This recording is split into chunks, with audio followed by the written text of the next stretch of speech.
Hello दोस्तों, कैसे हैं आप सब। आशा करता हूँ कि आप सब अच्छे होंगे। दोस्तों, आज हम राम भगवान के दादाजी के बारे में बताने वाले हैं और राम भगवान के पिताजी के बारे में बताने वाले हैं और रावण कितना घमंडी था, क्या था, उस बारे में हम जानेंगे। तो आइए दोस्तों जानते हैं। दोस्तों, क्या आप जानते हैं राम भगवान के दादाजी का क्या नाम था? जी हाँ, तो हम बता देते हैं। उनके दादाजी का नाम था, यानी कि दशरथ जी के पिताजी का नाम था ऋषि दधैया। जी हाँ, ऋषि दधैया, जो कि अयोध्या के राजा भी हुआ करते थे।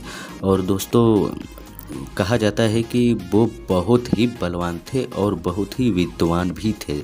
तो दोस्तों, एक दिन अचानक ऐसा हुआ कि उनके दादाजी, यानी कि श्री राम प्रभु के दादाजी राजा दशरथ के पिताजी, एक बार वन में बैठ करके तपस्या कर रहे थे। दोस्तों, जी हाँ, तपस्या कर रहे थे। तभी अचानक वहाँ पे रावण घूमते घूमते अपने या स्वर्ण रथ से दोस्तों घूमते घूमते अचानक आ बैठा उस जंगल में अहेर खेलने के लिए। तो दोस्तों, पहले के राजा महाराजा जो भी रहा करते थे वो अहेर खेला करते थे, यानी कि किसी जानवरों का शिकार किया करते थे। और वो आ गया घूमते घूमते उस जंगल में शिकार करने के लिए। तो शिकार करते करते वो काफ़ी अपने घमंड में रहता था रावण, अपने जो भी है कि मतलब ताकत के घमंड में और अपने विद्वानता के घमंड में बहुत रहता था। तो देखा जब ऋषि वहाँ पे तपस्या कर रहे हैं तो वो ज़ोर ज़ोर से वहाँ पे चिल्लाने लगा और ललकारने लगा।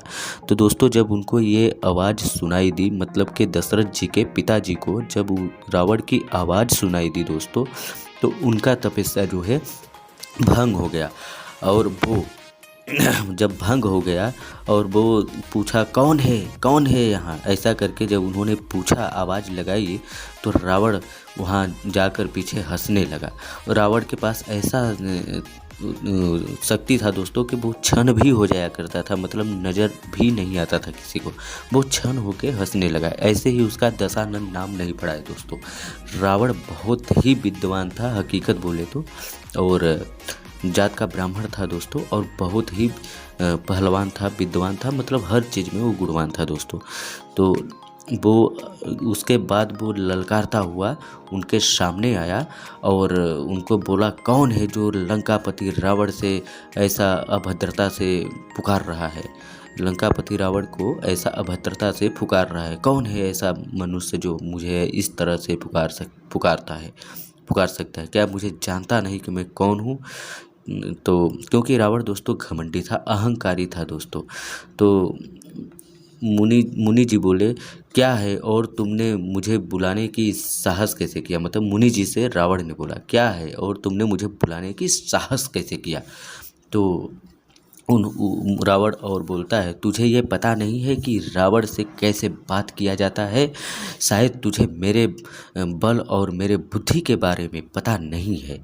तो ऋषि बोले, रावण, मैं तुझे जानता हूँ कि तू लंकापति रावण है, पर मेरा तपस्या भंग किया है तूने। मुझे यह पता नहीं है कि तूने कितना बड़ा अपराध किया है। तुझे ये पता है कि तूने कितना बड़ा अपराध किया है मेरा तपस्या भंग करके? तो रावण बोला कि मैंने कोई अपराध नहीं किया, मेरा कोई अपराध नहीं है, चला जा वरना मैं तेरा ही सिर काट कर रख दूंगा। रावण ने ऐसा बोला, मतलब ऋषि दधैया जी को ऐसा बोला। तो ऋषि दधैया जी बोले कि तू मेरा शिकार तो दूर, तू अपने ताकत पर, घमंड पर इतरा रहा है और तू मेरा कुछ नहीं कर सकता। तेरे पास जितना ताकत है उतना तो मेरे पंछियों में ताकत है। शायद तू मुझे नहीं जानता होगा ये रावण, मैं तुझे जानता हूँ कि तू क्या है। जो तेरा सोने की लंका है उसको तो मेरा जो ये चिड़िया हैं उसको तहस नहस कर सकती हैं। क्या तुझे ये पता है? तो रावण को हंसी आया, बहुत ज़ोर ज़ोर से हंसने लगा उनका बात सुनकर। और उस साधु को गुस्सा आ गया दोस्तों। जी हाँ, रावण का बात सुन के साधु जी को गुस्सा आ गया। लंका को वो अपने चिड़िया को बोले कि जाकर लंका को गिरा दो। उनकी चिड़िया दोस्तों 3 चिड़िया थी, उनकी चिड़िया चल चल दी लंका की ओर। लंका को जाकर 3 कोने से 3 चिड़िया मिलकर उठा ली दोस्तों। जब रावण देखा कि अरे बाप रे, ये तो 3 चिड़िया मेरे सोने के लंका को, इतना बड़ा लंका को, जो कि विश्व में ऐसा किसी के पास सोने का लंका नहीं, उसको उठा लिया। तो रावण को पता चल गया उनके बल के बारे में। तो रावण बोला कि हे हे हे ऋषि मुनि, मुझसे गलती हो गया, मेरे लंका को छोड़ दिया जाए, मुझसे बहुत बड़ा अपराध हुआ है, मैं क्षमा मांगता हूँ आपसे, मुझे कृपया क्षमा कर दिया जाए और मेरे लंका को तहस नहस ना किया जाए।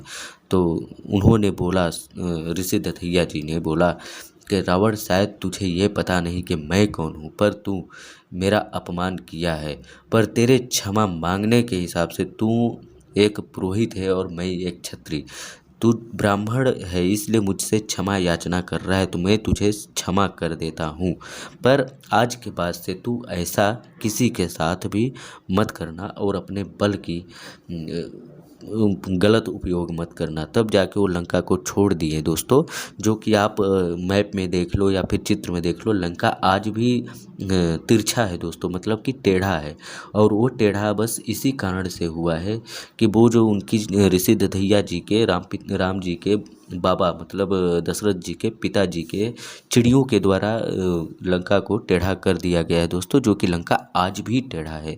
भले बजरंगबली ने जला दिया, तहस नहस कर दिया, वो अलग मैटर है, लेकिन दोस्तों आज भी लंका टेढ़ा है।